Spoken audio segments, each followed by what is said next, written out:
like your parents or like the people bringing you up in this world get you into racing, and I think a lot of that has to do with their background in racing. My dad obviously competed very heavily in X Games, Supercross, motocross, off-road truck racing, rally cars.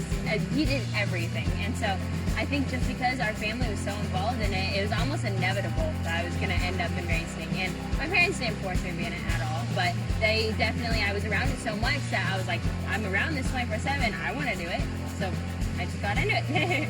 I remember when I was about 12, 13 years old, I was going to school at the time, and because of racing and stuff, I was missing a lot.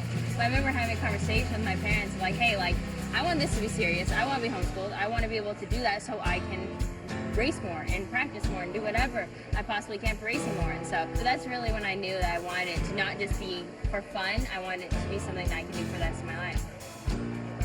When people ask me questions about racing, it's pretty funny because for the most part, people ask like, what do I do for work or anything like that. People who really don't know anything about racing or know anything about who I am. Most of the time I kind of avoid the question. They go, oh, I work in NASCAR, and they think I probably work like a corporate job in NASCAR, but sometimes it's easier to just explain it like that. But when people ask why I like racing and why I enjoy it, I think it's just when you start something at such a young age and you get this kind of thrill from it, and it just becomes your everything. And I was fortunate to find what I wanted to do at such a young age that I wanted to commit everything to it.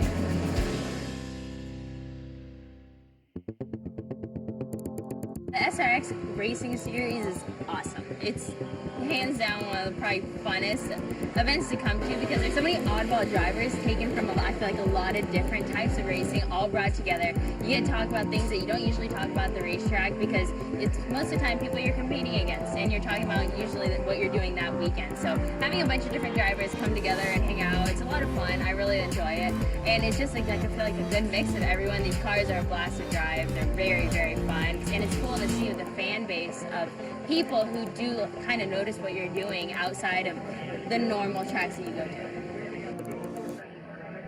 The Deegan family, such a great family tradition of bringing the excitement, and you've certainly been doing that tonight. Your goal was to survive the start.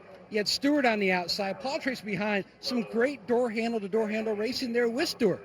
Yeah, I think that the first heat went pretty good. Ended up finishing fourth right there. My race control, I couldn't hear race control, so I didn't know when we were choosing. I was actually going to choose behind Tony.